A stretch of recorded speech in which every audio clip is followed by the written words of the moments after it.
All right, here we go, guys, for the last bit. So now we've got these both done. What we need to do now is we need to take them from Maya and we need to get them into Substance Painter and bake them. Right, so the first thing that we need to do is I'm going to select the low poly and we're just going to delete all by type history because we haven't done that for a while. Go to modify, freeze transformations. Right, so we're ready to go.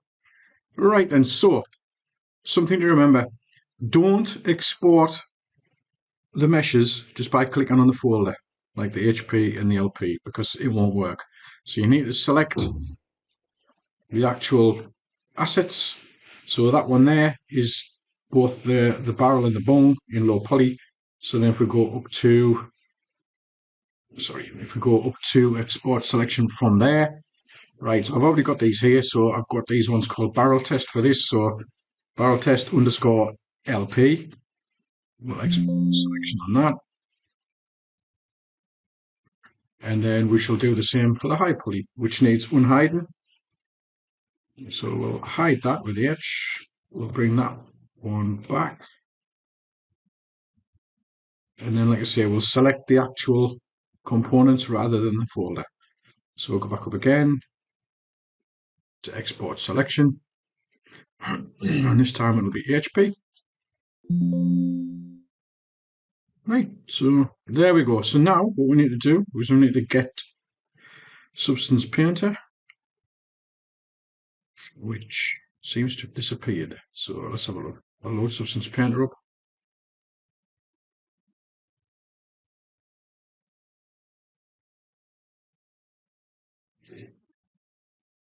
Shouldn't take too long. And the thing is with this, we're going to see errors. So don't panic if you get to that point. So, right, first thing we're going to do is we're going to create new. Yeah, so leave this as Unreal Engine 4 starter assets. The file that we want to do, bring in the low poly one. So we'll select on there. And we've got there, barrel test, low poly. I'll click on that. Right, it's got here. I'll change that to 2048. We can change that later on, so it doesn't really matter. Right, so there we go. We bring in the low poly in, click OK. You see, there's our low poly metal. Yeah, exactly as we did it in Max. In Maya, sorry. Well, hey, that's going back some. Max, wow. Right. So what we need to do now is we need to bring in the high poly. So if we go to mode and bake mesh maps, this allows us to bring in the high poly. So output size, I'm going to say 4096. I mean, you can do it at a low one while you're doing test bakes, but I'm going to do this at 4096. And I'm going to leave all of these. There's an option here where you can use the low poly mesh as a high poly. So if you haven't done a high poly and you're just basically doing a low poly, you can bring that in and bake that on the top. So then it'll create all of the maps you need here to use smart materials, etc. But obviously we've done the high poly, so we need to click on this and we'll bring in the high poly there. Right, so the rest of it we can leave for now. These things you may play around with in future, but we'll just keep it simple for now. So anti-aliasing, I'll give it 16. Match always, right, this bit here, underscore capital LP, because that's what we used in Maya, underscore capital HP, and that should do it. So we'll give it a go anyway. So go down here, bake selected textures. You can see that it's going to go through all of the maps that we've asked it to here.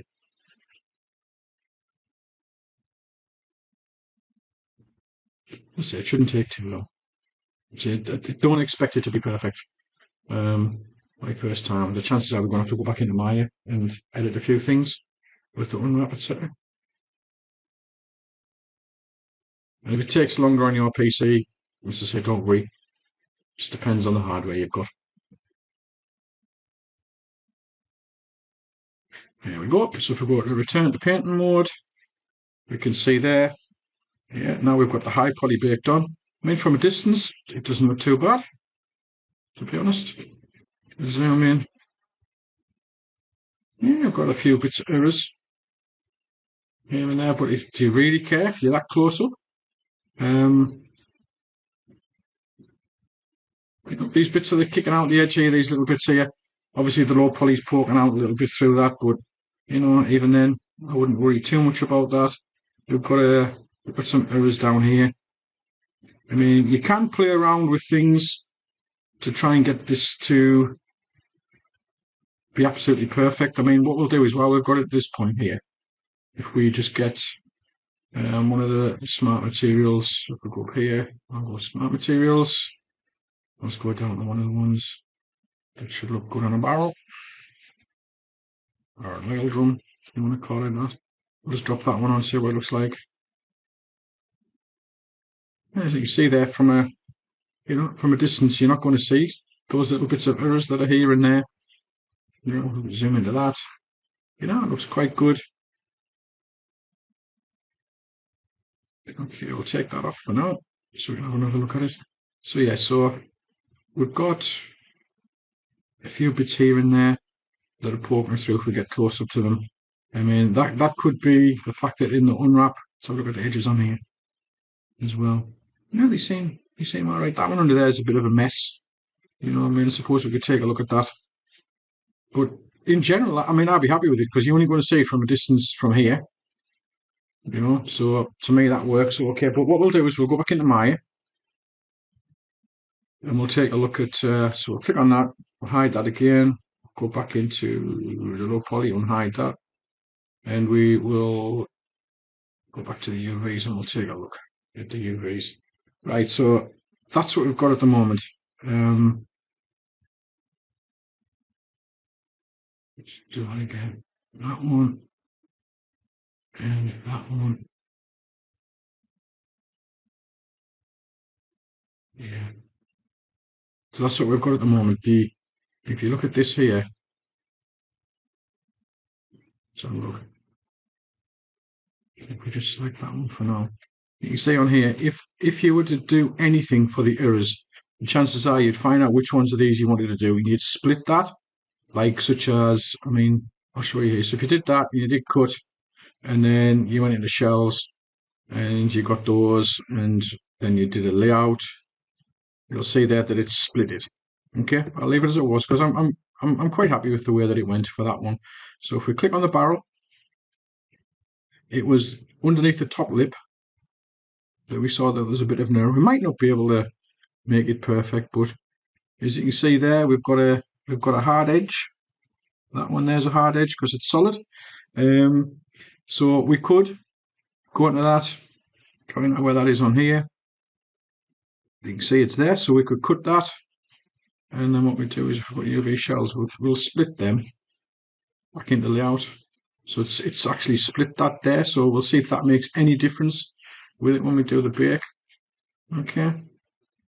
So once again, select. Let's have a look. Right click, object mode, select the cap, shift, select the other one. And we need to make sure that these, so right click UV shell, and make sure that these are spaced out right. So layout, and it's made these really small for the cap. So with them being so small, may throw up a few more errors, but we'll see anyway. There's a lot of empty space there. We could make those a bit bigger. Right, so if we once again click on the actual assets and not the folder, so we've got those, we'll go to File, and we go Export Selection, and that'll be the low poly. Overwrite that one, yes. So now if we go back into here, and if we edit, and we re-import the mesh, you see that's changed because the UVs have been changed, so it's going to look like that until we bake it. So if we go to Mode, Bake Mesh Maps, leave everything as it was, bake. Let's see if we can change that a little bit of an error. I mean, to be honest, we're nitpicking because you see, once you get the texture on, you can't see it. If you stood at normal distance, you're not going to see it anyway. I suppose this is just to show you an example of, like, you probably are going to have to go in and change things, like cut edges, change the layout on the UVs and stuff like that until you get it looking right. Or at least it doesn't have to be perfect, but to be looking to the point of where you'll be able to use it and people are not going to notice, Like I say, as artists, we tend to look at things too close. So return to painting. Right, so what have we got here? So has that changed? Yeah, it's looking a little bit, but from a distance it's all right. But that's probably the textile density's changed because of the unwrap. And The underside of here, have we still got that ugly big line? No, not as such. We've got a little bit of it where, you say, the low poly, is that poking out that little bit. But from a distance, I think we're doing all right with that. Let's have a zoom to the bottom. Yeah, see, nobody's going to look at that. So if we take that back here, like you say, we'll flip that around a bit so we can see the cap nicely. And as I said before, if you press Shift and the right mouse button, you can move the light around on that. I think that looks okay. Okay, so once again, we'll drop that material on it just to see what it looks like. And even if we go to the bunk, there's nothing on there that's going to really stand out where people are going to look, oh, that doesn't look right. But I think all in all, yeah, we've got a couple of bits here and there, but no one's going to look at it from that distance. So I think that's about it. So, like I say, just to recap, when it comes to this type of thing, if you've got errors, like I say, just go back, get your UVs back out in the editor, and there may be some errors in some of the hard edges and stuff where there's a 90-degree angle. So cut those, split the shell, make sure you've got your soft edges where they should be, things like that. And we'll discuss this in the labs, so there's no problem if you don't get it quite right. You probably find that everybody's got different errors in that as well. So, but that's about it then. So there we go. Thank you.